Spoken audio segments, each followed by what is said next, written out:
Fala aí, nação São Paulina, ligado aqui no canal SPFC 100%, aqui é o BS, estamos de volta com mais um vídeo com as últimas notícias do tricolor do Morumbi pra você de casa. São Paulo negocia atacante, dirigente confirma a dívida do clube em quase R$1 bilhão. Joia da base deve ganhar mais oportunidades após a saída do atacante que eu falei pra vocês. Atacante fora da estreia do Campeonato Brasileiro e portal revela interesse do São Paulo em joia da base do River Plate, que tá no time principal e está sendo preterido a Giuliano Galopo. Tudo isso e muito mais conta a partir de agora, fica até o final, não saia por nada e deixa o like que ajuda demais o crescimento do canal. Se inscreva aqui se você não for um inscrito e ativa também a sineca para receber as notificações de novos vídeos, para você não perder nada do que rola no mundo do tricolor do Morumbi e nem o vídeo aqui deste canal. Antecipe agora mesmo seu FGTS com a Mais Ágil, o link vai estar aqui no primeiro comentário fixado, clica lá, entre em contato com eles pelo WhatsApp e lá você consegue antecipar o seu FGTS em até 10 anos e o dinheiro cai na sua conta em até 24 horas e todos os meses você concorre a uma camisa oficial do seu clube do coração, tá? Então você que tem direito a FGTS, trabalha CLT, tem direito, não sabe como antecipar, o pessoal da Mais Ágil vai te ajudar. Link no primeiro comentário fixado, roda a vinheta, editor, e bora para as notícias.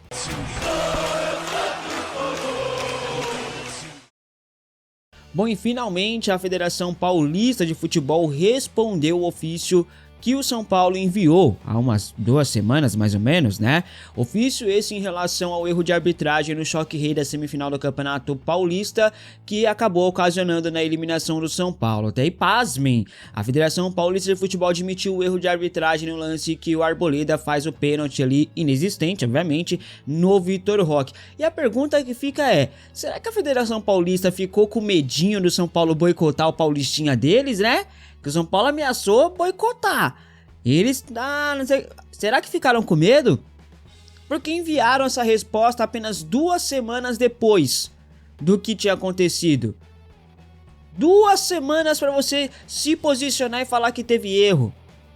É um absurdo, gente. Olha só um trecho aí da extensa nota ou resposta da entidade ao São Paulo. Abre aspas. Em relação ao lance do pênalti assinalado pelo árbitro de campo e referendado pelo VAR, embora seja um lance interpretativo, a Federação Paulista de Futebol entende que o árbitro de campo deveria ter sido chamado para realizar a revisão no VAR e que a marcação do pênalti foi equivocada. Fecha aspas. Só para lembrar e citar nominalmente os responsáveis aí que deveriam ser punidos pelo erro absurdo são eles: árbitro de campo Flávio Rodrigues de Souza, VAR Rodrigo Guarizo do Amaral, ambos são árbitros FIFAs. A pergunta que fica é: a federação vai punir esses árbitros? Porque esse erro, gente, custou a eliminação do São Paulo, o que gera prejuízo desportivo e prejuízo financeiro aos cofres do clube.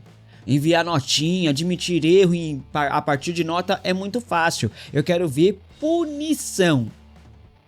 O presidente da Federação Paulista também escreveu ali, aproveitou a nota, né, para escrever no finalzinho do ofício o seguinte, abre aspas: por fim, quero reiterar meu pedido de desculpas ao goleiro Rafael, o qual já foi feito por telefone e divulgado publicamente.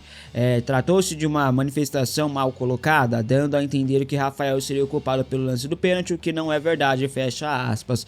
Lembrando que o Rafael foi quem ligou para o presidente da Federação Paulista, porque nem isso, nem a capacidade, a hombridade de reconhecer que errou na fala, na entrevista, esse bunda mole desse Reinaldo Carneiro Bastos, ele não teve. Não adianta querer pedir desculpas por meio de nota. Você falou essa asneira por vídeo, em entrevista, que convoque uma entrevista e fale pedindo desculpas. Se eu fosse o Rafael, eu não aceitaria esse pedido de desculpas. É muito fácil você vir pagar de gatão aí na frente às câmeras, falar o que quer falar, e aí depois pra pedir desculpas tem que enviar notinha. Me poupe, seja homem, rapaz. Bom, agora eu quero ver os palmeirenses aí negarem o óbvio, né? Porque é o óbvio, a federação admitiu um erro, que é óbvio, que até a maioria dos palmeirenses sabem que foi erro, né? Cadê o Abel Ferreira agora? A Dona Leila? Sumiram todos, né? Mas enfim, já passou. Não vai resolver mais nada, já foi. E o São Paulo terá uma semana cheia de treinos aí, antes da estreia no Campeonato Brasileiro, no próximo sábado no Morumbi, às 6h30 da noite contra o Sport. Caleri treinou em campo ontem aí, após um domingo de folga que o elenco teve, tá? O Camisa 9 não participou do jogo treino contra o São Bernardo sábado no Morumbi. Ele vinha cumprindo o cronograma de carga individualizado e ontem integrou as atividades com o elenco normalmente sem nenhuma restrição.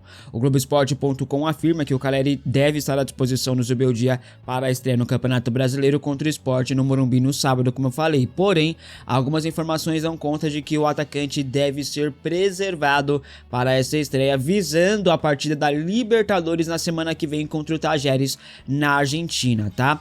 Rodriguinho está na mesma fase do Caleri, voltou de lesão aí recentemente e está treinando com o elenco também, uma ótima notícia. Só que o Lucas Moura segue ainda tratando daquele trauma no joelho direito que foi ocasionado no pasto do Allianz Parque. O meio atacante segue fora das atividades de campo, tá? A tendência é que não jogue a estreia no Campeonato Brasileiro, porém há uma chance, por mais que remota, de que ele possa reforçar o time de Zubeldia na partida na estreia na Libertadores contra o Tajeres semana que vem, beleza? Vamos aguardar. No jogo treino de sábado, o primeiro time que foi a campo, né, na primeira parte da atividade foi Rafael no gol, Igor Vinícius na direita, Arboleda e Sabino na zaga com Enzo Dias na esquerda, Luiz Gustavo e Alisson no meio como volantes, Oscar jogando na ponta esquerda, Luciano mais como meia, Ferreirinha ali também esteve presente e André Silva como centroavante, tá? Esse deve ser o provável time para a estreia no Campeonato Brasileiro. Talvez algumas mudanças como o Alan Franco no lugar do Sabino, o Cédric no lugar do Igor Vinícius, né? Então algumas pequenas mudanças, tá? Você mudaria alguma peça nesse time? Comente aqui abaixo a sua opinião. E não tem pra onde correr, tá? Mas a diretoria está tentando, viu? Essa gestão do São Paulo aí segue fazendo malabarismos para esconder o pior. Ontem, Márcio Carlomagno, né, deu entrevista ao Arnaldo Tironi. Para quem não sabe, o Márcio ele é superintendente geral do clube. O São Paulo vai apresentar o balanço financeiro de 2024 no mês que vem.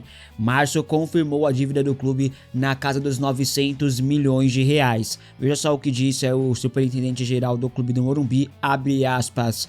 Nossa dívida está na casa dos 900 milhões de reais. Sabemos onde precisamos trabalhar para que ela fique estagnada e comece a redução, fecha aspas. Bom, em 2023, a dívida total do clube era de 669 milhões de reais. Em 2024, então, aumentou aí no mínimo 231 milhões. Eu digo no mínimo, rapaziada, por quê? Porque a diretoria de São Paulo está fazendo alguns malabarismos a pedido do Casares para que essa dívida, para que esse balanço não apresente uma dívida superior aos 1 bilhão de reais, ou seja, só vai ser abaixo dos 1 bilhão de reais por conta de malabarismos que a diretoria, a pedido do Casares, estão fazendo. Olha só que loucura, isso é uma loucura, mas considerando o aumento mínimo de 231 milhões de reais, é um aumento que equivale a 35% em relação ao valor anterior. Só para termos uma noção um pouco maior, uma visão mais ampla, veja a evolução das dívidas do São Paulo de 2020 para cá.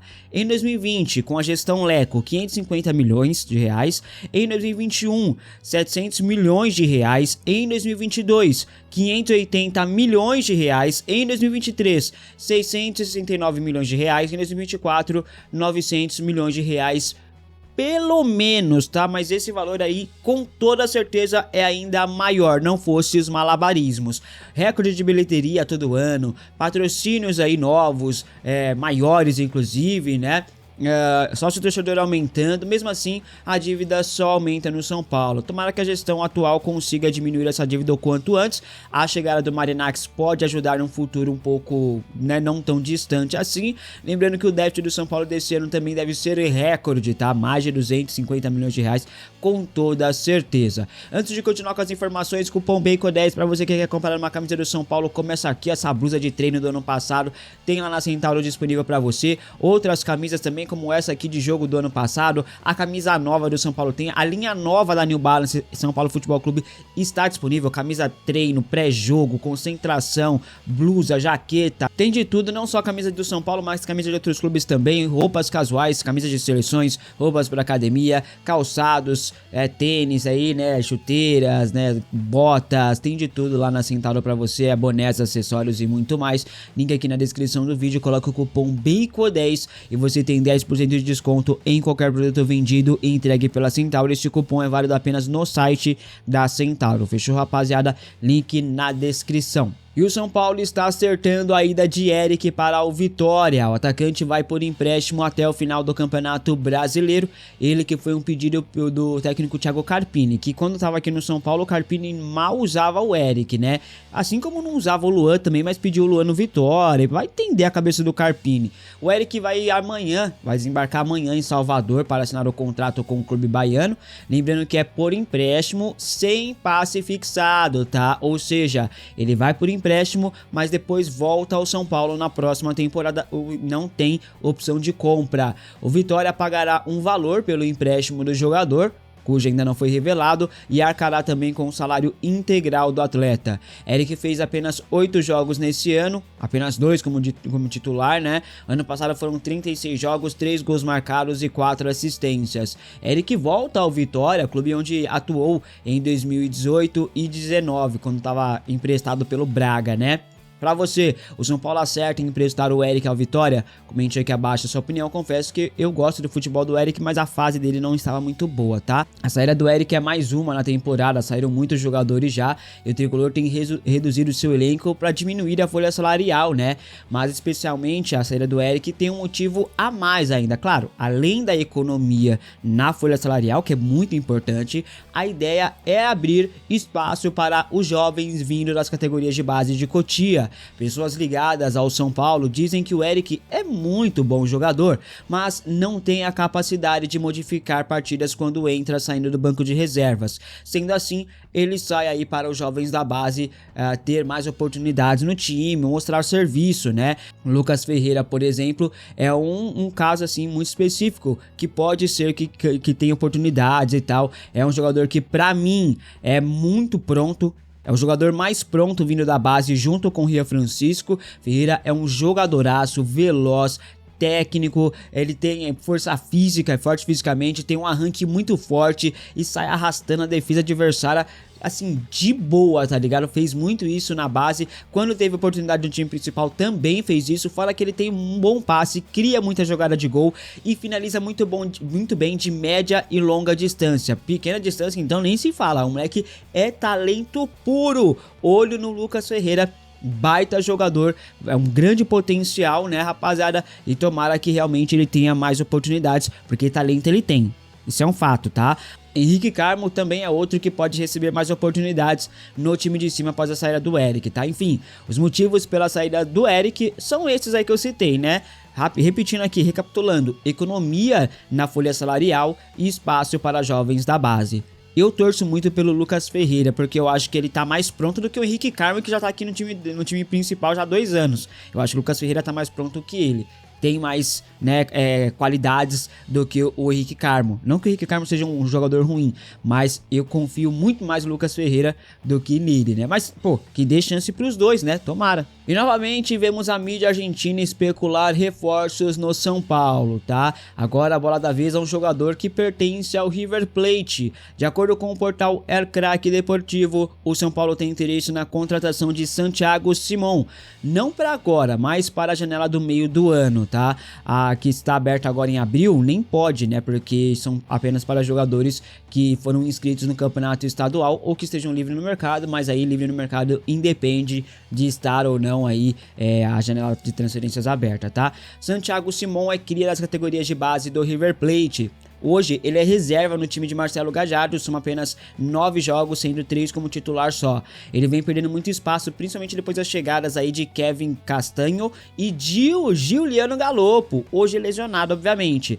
Se isso for verdade, é um indicativo de que Marcos Antônio não permanece no São Paulo após o período de empréstimo que termina em junho desse ano.